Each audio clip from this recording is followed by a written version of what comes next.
warahmatullahi wabarakatuh. Saya Nadia Ayu Wulandari dari Prodi Pendidikan Kimia, Fakultas Ilmu Tarbiyah dan Keguruan UIN Syarif Hidayatullah Jakarta akan menjelaskan mengenai praktikum alat ukur dasar. Di sini saya akan menjelaskan beberapa hal, di antaranya adalah tujuan, variabel, hipotesis, cara penggunaan, dan bagian-bagian dari alat ukur dasar tersebut. Adapun tujuan dari video kali ini adalah untuk mengetahui NST dari alat-alat ukur dasar yang akan dijelaskan. Yang kedua, mengetahui tentang cara penggunaan dari alat-alat ukur dasar yang akan digunakan. Dan yang ketiga adalah untuk mengetahui bagian-bagian dari alat ukur yang akan dijelaskan pada video kali ini.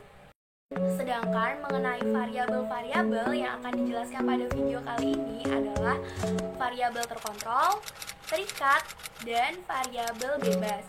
Adapun pengertian mengenai variabel-variabel tersebut bisa dilihat dari pengertian kali ini.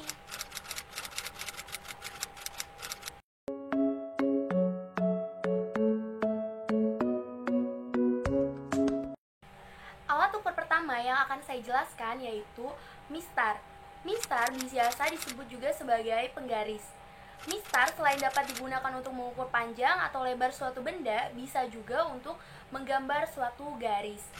Terdapat berbagai macam tipe dan bentuk dari mistar ini. Ada yang berbentuk lurus, segitiga. Biasanya yang berbentuk segitiga ini ada segitiga siku-siku dan segitiga sama kaki.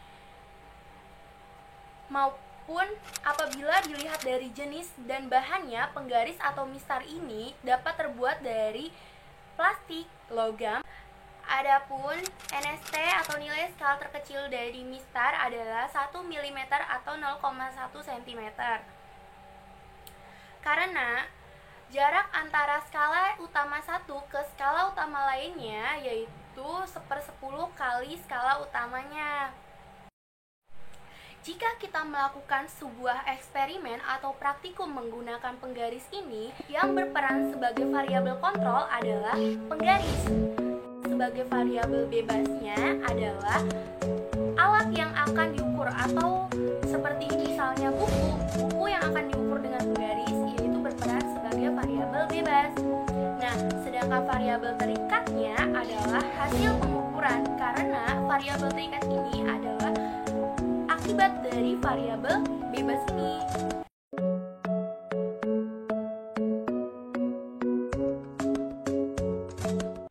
Selanjutnya, saya akan menjelaskan mengenai bagian-bagian dari mistar. Dapat dilihat pada gambar berikut ini, terdapat bagian-bagian dari mistar. Bagian-bagian tersebut ada skala utama satuan cm dan ada skala utama satuan inch. Skala utama satuan cm berfungsi untuk menyatakan hasil pengukuran utama dalam bentuk cm. Sedangkan skala utama dalam satuan inch adalah berfungsi untuk menyatakan hasil pengukuran dalam bentuk inch. Jadi, skala itu sendiri berfungsi untuk melihat atau menentukan panjang atau pendeknya suatu benda.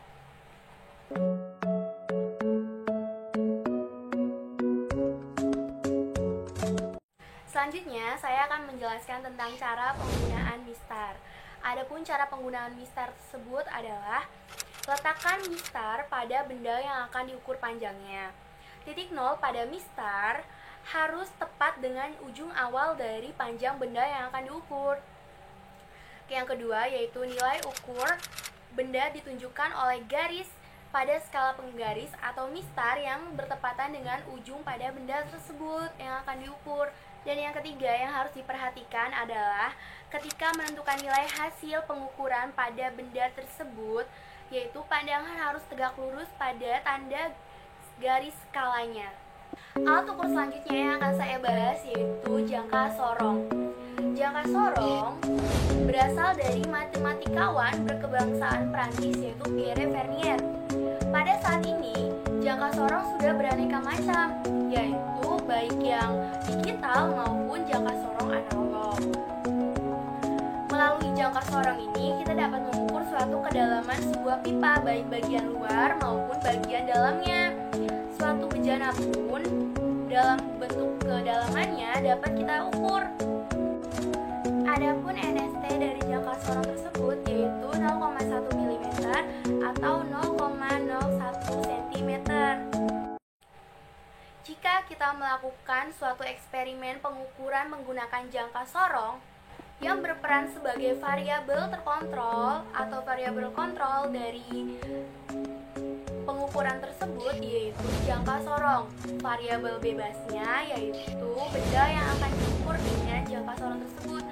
Sedangkan variabel terikatnya yaitu hasil pengukuran dari pengukuran benda menggunakan jangka sorong tersebut.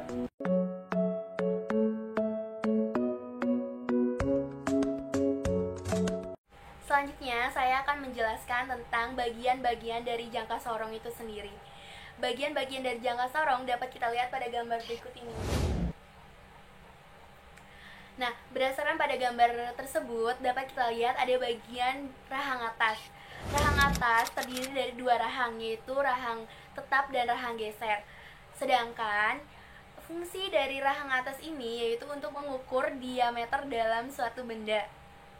Selanjutnya yaitu ada bagian rahang bawah. Rahang bawah terdiri dari dua bagian juga, yaitu bagian rahang tetap dan geser. Sedangkan rahang bawah ini memiliki fungsi untuk mengukur ketebalan suatu benda atau diameter bagian luar benda. Selanjutnya yaitu tangkai ukur kedalaman. Tangkai ukur kedalaman berfungsi untuk mengukur kedalaman suatu benda. Selanjutnya yaitu skala utama dalam sentimeter digunakan untuk menyatakan hasil pengukuran dalam bentuk sentimeter, sedangkan skala utama dalam inch berfungsi untuk menyatakan hasil pengukuran dalam inch. Skala nonius dalam milimeter digunakan untuk menyatakan hasil pengukuran fraksi dalam satuan milimeter. Skala nonius dalam inch digunakan untuk menyatakan pengukuran fraksi dalam satuan inch. Baut pengunci berfungsi untuk menahan bagian-bagian yang bergerak saat berlangsungnya pengukuran.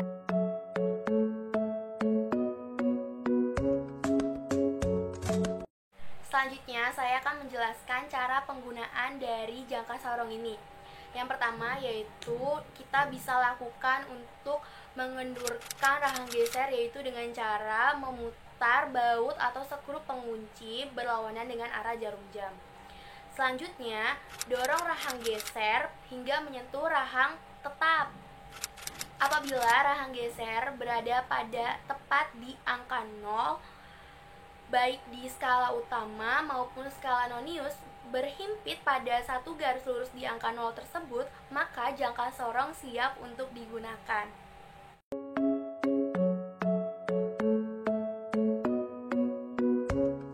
Selanjutnya, yang akan saya jelaskan yaitu tentang mikrometer skrup.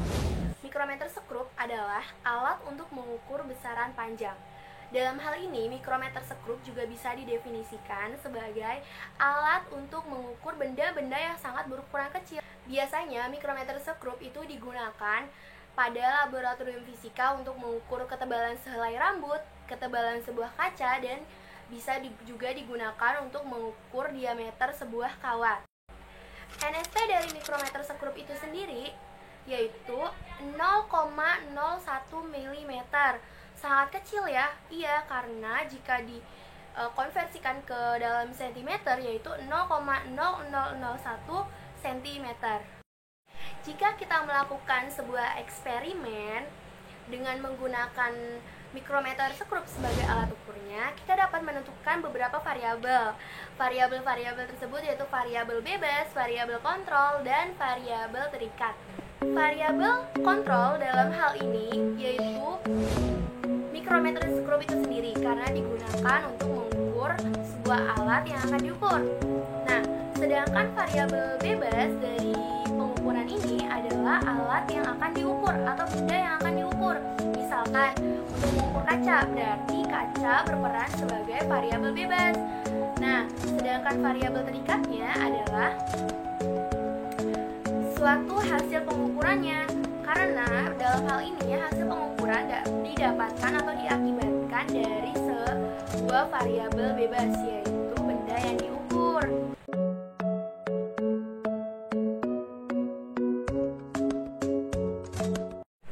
Selanjutnya adalah bagian-bagian dari micrometer skrup. Bagian-bagian dari micrometer skrup dapat dilihat pada gambar berikut ini. Berdasarkan gambar tersebut, yang pertama ada bagian frame atau rangka. Frame dalam hal ini dibuat dari logam tahan panas yang dapat meminimalisir untuk terjadinya pemuaian panjang, karena jika terjadi pemuaian panjang bisa jadi membuat hasil pengukuran tidak akurat. Selanjutnya yaitu ada anvil atau biasa disebut juga sebagai poros tetap. Anvil ini berfungsi sebagai penahan saat benda akan diukur. Selanjutnya adalah spindle. Spindle atau biasa disebut juga poros gerak, yaitu logam silinder yang dapat digerakkan maju mundur mendekati atau menjauhi poros tetap. Selanjutnya yaitu pengunci. Pengunci dalam hal ini berfungsi sebagai penahan poros gerak atau yang tadi kita sebut sebagai spindle agar tidak bergerak saat berlangsungnya proses pengukuran. Selanjutnya yaitu sleeve. Sleeve ini yaitu batang logam tempat melekatnya skala utama dalam satuan milimeter. Selanjutnya yaitu timbel. Timbel ini batang logam yang lebih besar daripada sleeve, tempat melekatnya skala nonius atau skala putar dalam satuan milimeter. Selanjutnya yaitu ratchet.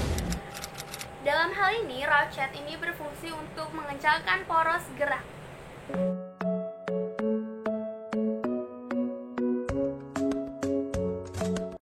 Selanjutnya saya akan menjelaskan tentang cara penggunaan dari micrometer skrup. Yang pertama yaitu bukalah pengunci agar batang spindle dapat digerakkan. Selanjutnya yaitu putar batang spindle berlawanan arah jarum jam agar rahang micrometer skrup tersebut terbuka. Letakkan benda di antara anvil dan spindle. Selanjutnya yaitu putar batang spindle dengan searah jarum jam sampai spindle menyentuh permukaan benda. Selanjutnya, putar ratchet dengan perlahan searah jarum jam sampai terdengar bunyi tik. Selanjutnya yaitu kunci spindle dengan pengunci agar spindle tidak bergeser sehingga skala tidak akan berubah. Selanjutnya yaitu baca skala pengukuran.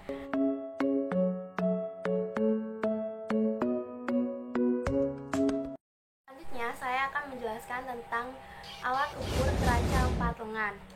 Neraca 4 lengan adalah alat ukur massa dengan ketelitian 0,01 gram. Neraca 4 lengan biasanya digunakan di laboratorium fisika, digunakan untuk mengukur massa benda ataupun logam. Neraca 4 lengan memiliki prinsip kerja hanya dengan membandingkan massa benda dengan anak timbangannya. Sedangkan jika kita melakukan pengukuran dengan menggunakan neraca 4 lengan untuk mengukur suatu benda, dalam hal ini, neraca 4 lengan berperan sebagai variabel kontrol, sedangkan variabel bebasnya adalah benda yang akan diukur, dan variabel terikatnya adalah hasil dari pengukuran tersebut.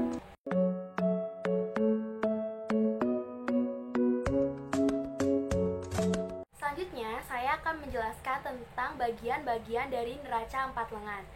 Dapat dilihat beberapa bagian-bagian dari neraca 4 lengan seperti gambar di samping.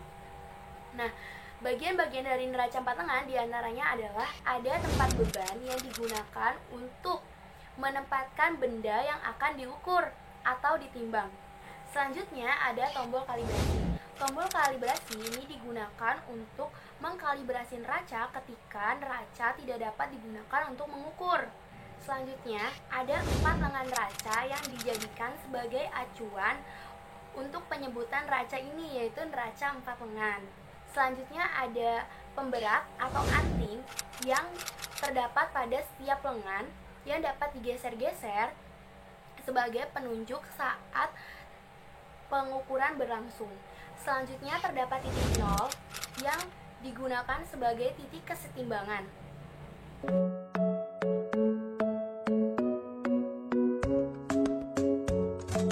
Selanjutnya, saya akan menjelaskan menjelaskan tentang cara penggunaan dari neraca 4 lengan itu sendiri. Cara penggunaan neraca 4 lengan diantaranya adalah yang pertama yang harus dilakukan adalah membersihkan neraca 4 lengan ini. Dalam proses pembersihan ini, yang paling penting adalah membersihkan piringan kaca yang akan digunakan. Karena apabila piringan ini atau biasa kita gunakan juga kaca arloji tidak dibersihkan, maka hasil pengukurannya juga tidak akurat. Selanjutnya yaitu menyeimbangkan atau melakukan kalibrasi pada neraca 4 lengan ini dengan cara memutar skrup yang ada di bagian atas piring neraca 4 lengan ini. Langkah selanjutnya yaitu meletakkan benda yang akan diukur masanya. Selanjutnya yaitu menggeser anting atau pemberat dari masing-masing lengan pada neraca, dimulai dari yang paling terberat hingga yang paling ringan, hingga pointernya berada di titik keseimbangan. Selanjutnya, jika dua garis sejajar sudah seimbang, baru dimulai untuk membaca hasil pengukurannya dengan menjumlahkan masing-masing skala yang telah ditunjukkan pada masing-masing lengan-lengan tersebut.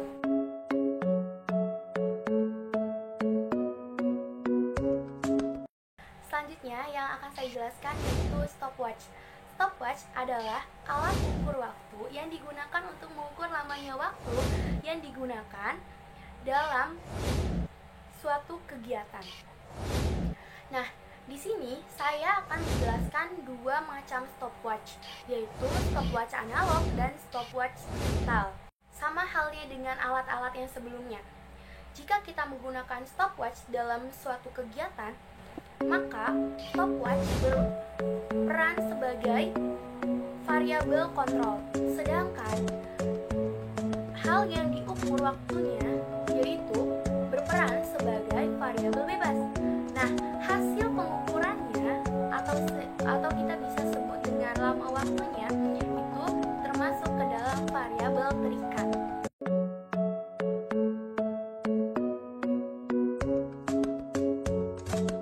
Selanjutnya saya akan menjelaskan tentang bagian-bagian dari stopwatch analog. Di antaranya terdapat tombol start dan stop. Tombol start dan stop ini digunakan untuk memulai dan menghentikan stopwatch. Selanjutnya ada tombol reset. Tombol reset ini digunakan untuk memulai kembali perhitungan dari 0 atau mereset stopwatch itu tersendiri kembali ke 0. Selanjutnya terdapat jarum besar yang digunakan untuk penunjuk satuan detik dan juga ada jarum kecil yang digunakan untuk penunjuk satuan menit. Selanjutnya terdapat lingkaran detik. Lingkaran detik ini berisi angka-angka dari 1 sampai 60 dalam satuan detik. Selanjutnya terdapat lingkaran menit, yaitu lingkaran yang berisi angka-angka 5 sampai 30 dalam satuan menit.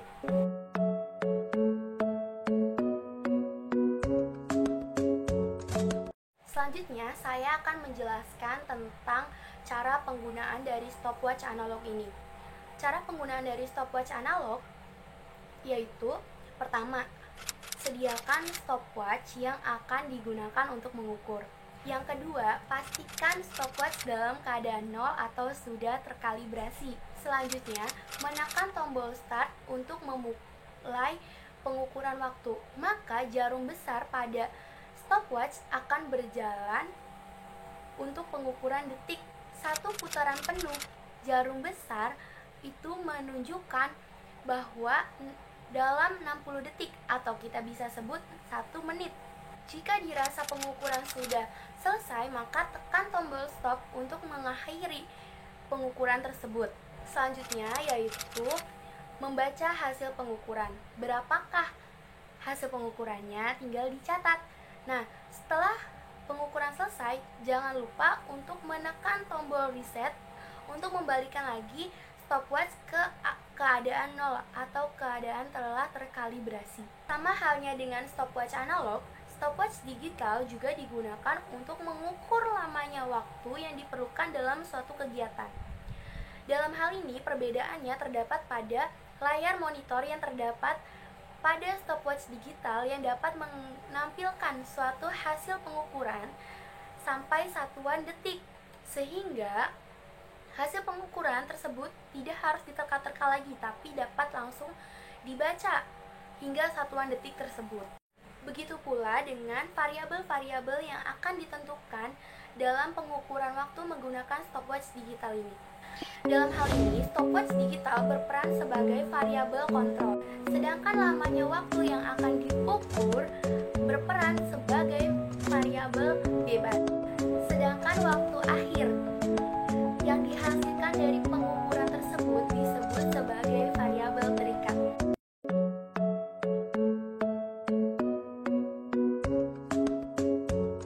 Selanjutnya, saya akan menjelaskan tentang bagian-bagian dari stopwatch digital ini. Dapat kita lihat stopwatch digital itu seperti ini ya.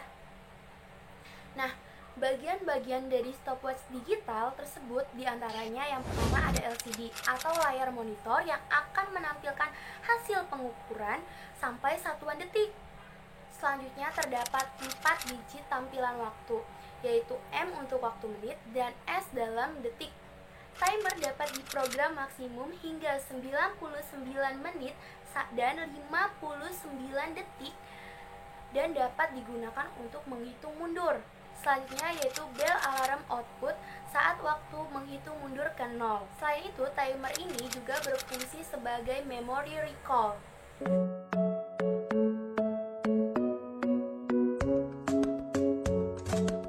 Selanjutnya, saya akan menjelaskan tentang cara penggunaan dari stopwatch digital ini. Tidak jauh berbeda penggunaan stopwatch digital dengan stopwatch analog. Di antaranya adalah yang pertama, kita harus menyiapkan stopwatch digital itu dulu ya. Dan yang kedua, kita juga harus memastikan stopwatch digital ini dalam keadaan terkalibrasi atau dalam keadaan 0. Selanjutnya adalah menekan tombol start untuk memulai pengukuran. Maka waktu akan berjalan seperti yang ditunjukkan pada angka stopwatch digital tersebut. Selanjutnya yaitu menekan tombol stop untuk mengakhiri pengukuran jika pengukuran tersebut sudah dicukupkan. Selanjutnya yaitu membaca hasil pengukuran. Selanjutnya, jika kita akan menggunakannya kembali, jangan lupa untuk dikalibrasi dahulu, yaitu dengan cara menekan tombol reset agar stopwatch dalam keadaan 0.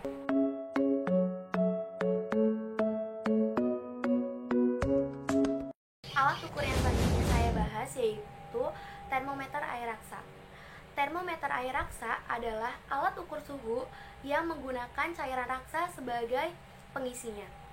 Termometer air raksa ini lebih banyak digunakan dibandingkan dengan termometer alkohol. Nah, termometer air raksa ini dapat mengukur suhu hingga yang sangat tinggi sehingga sering digunakan. Termometer air raksa ini dapat mengukur suhu hingga yang sangat tinggi sehingga sering digunakan. Nah, mengenai variabel-variabelnya sama seperti dengan alat ukur lainnya, yaitu jika kita melakukan pengukuran dengan termometer air raksa ini, maka yang berperan sebagai variabel kontrol yaitu termometer air raksa itu sendiri. Nah, yang berperan sebagai variabel bebasnya adalah alat yang diukur atau benda yang diukur. Selanjutnya, variabel terikatnya adalah hasil dari pengukuran termometer air raksa itu.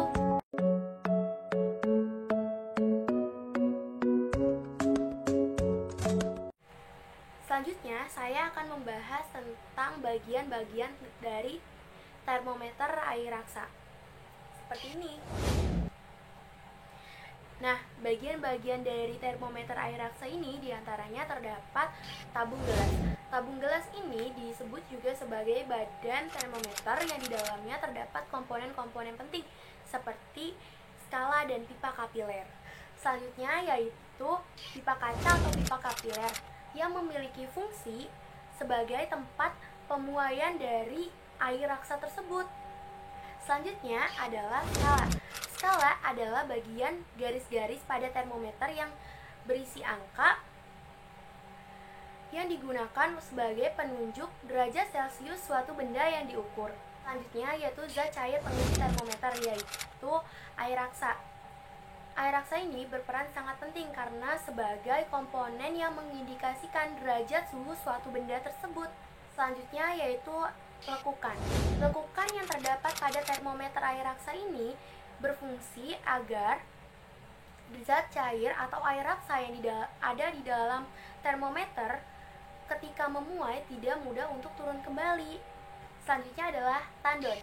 Tandon adalah bagian dari termometer yang berada di paling bawah yang berfungsi sebagai titik tempat kontak langsung antara benda yang akan diukur suhunya dengan termometer tersebut.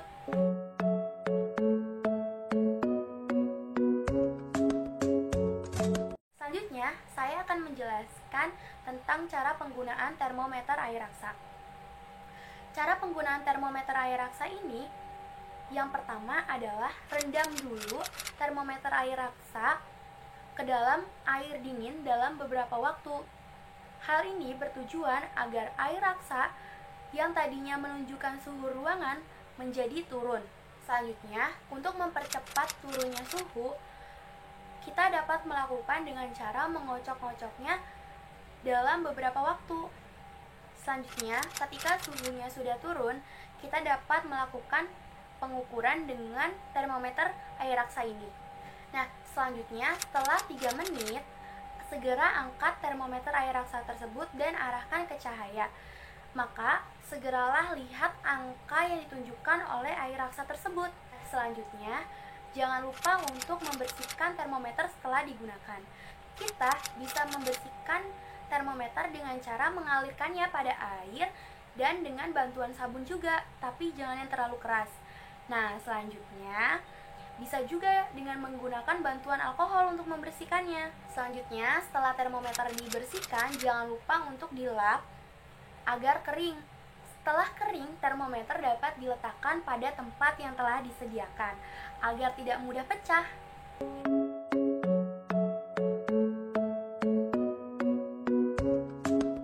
Selanjutnya, saya akan menjelaskan tentang multimeter.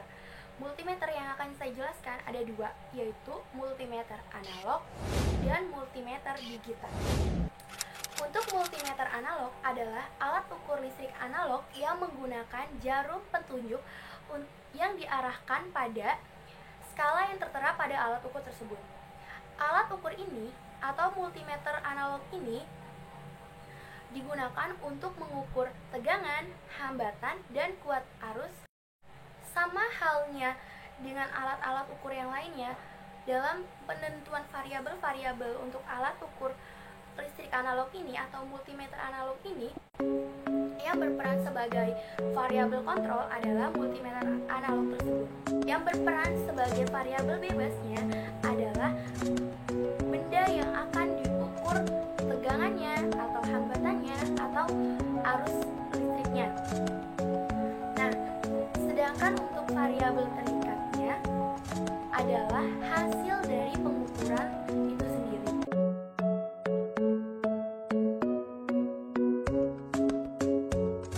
Selanjutnya, saya akan menjelaskan beberapa bagian-bagian yang ada pada multimeter analog.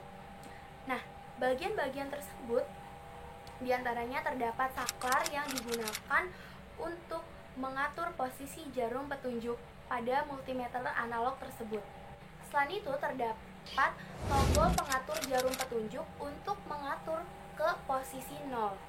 Selanjutnya, terdapat display sebagai monitor pengamatan hasil pengukuran. Selanjutnya, terdapat probe yang berfungsi sebagai tangkai penghubung antara terminal multimeter dengan sasaran yang akan diukur.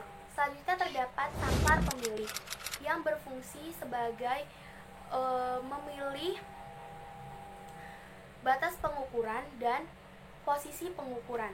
Selanjutnya, terdapat posisi ohm, posisi ACP, DCP, dan DCMA. Selanjutnya, terdapat lubang kutub positif yang digunakan sebagai untuk tempat masuknya tes lead kutub positif yang berwarna merah, dan yang lainnya yaitu terminal kutub negatif atau lubang kutub negatif sebagai tempat untuk masuknya tes lead kutub negatif yang berwarna hitam. Selanjutnya yaitu saklar pemilih polaritas, yaitu untuk memilih polaritas DC maupun AC. Selanjutnya terdapat kotak meter, yaitu sebagai tempat komponen-komponen dari multimeter tersebut. Yang terakhir adalah skala. Skala ini berfungsi untuk tempat pembacaan hasil dari pengukuran.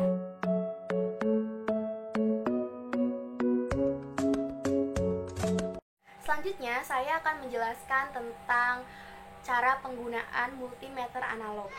Cara penggunaannya tidak jauh beda dengan multimeter digital, yaitu yang pertama adalah hubungkan multimeter pada rangkaian yang akan diukur. Selanjutnya, putar knob selektor untuk mengatur hambatan. Selanjutnya, matikan daya ke dalam rangkaian. Yang keempat adalah copot resistor yang akan diukur. Yang terakhir adalah sentuhkan ujung penyidik pada masing-masing ujung resistor. Selanjutnya, saya akan menjelaskan tentang multimeter digital. Multimeter digital adalah alat ukur listrik yang menampilkan pembacaan angka pada layar monitornya. Selain itu, multimeter digital adalah alat ukur listrik yang digunakan untuk mengukur hambatan, tegangan, arus listrik, dan sebagainya. Multimeter digital juga memiliki akurasi yang tinggi dalam pengukuran, sehingga biasa digunakan untuk mahasiswa maupun teknisi. Tidak berbeda jauh pada alat-alat ukur lainnya, variabel-variabel pada multimeter digital ini juga sama seperti yang lainnya, yaitu yang berperan sebagai variabel kontrol pada pengukuran tersebut adalah multimeter digital tersebut. Selain itu, yang berperan sebagai variabel bebasnya adalah alat yang akan diukur dengan multimeter digital tersebut. Nah, sedangkan variabel terikatnya adalah hasil pengukuran dari multimeter digital tersebut. Bisa berupa hambatan, tegangan, maupun kuat arus, tergantung apa yang akan diukur.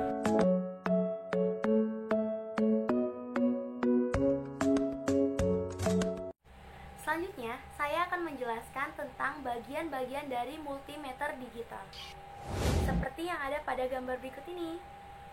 Nah, bagian-bagian dari multimeter digital diantaranya adalah ada skala. Skala ini sebagai petunjuk dari hasil pengukuran. Selanjutnya terdapat probe yang berfungsi sebagai tangkai penghubung antara terminal multimeter dengan sasaran yang akan diukur. Selanjutnya terdapat lubang kutub positif yang digunakan sebagai untuk tempat masuknya tes lead kutub positif yang berwarna merah, dan yang lainnya yaitu terminal kutub negatif atau lubang kutub negatif sebagai tempat untuk masuknya tes lead kutub negatif yang berwarna hitam. Hipotesis yang dapat ditentukan dari penjelasan mengenai alat ukur dasar ini diantaranya adalah yang pertama, yaitu NST dari masing-masing alat ukur berbeda-beda. Yang kedua, terdapat perbedaan pada bagian-bagian yang dimiliki alat ukur satu dengan alat ukur yang lainnya. Yang ketiga, yaitu cara penggunaan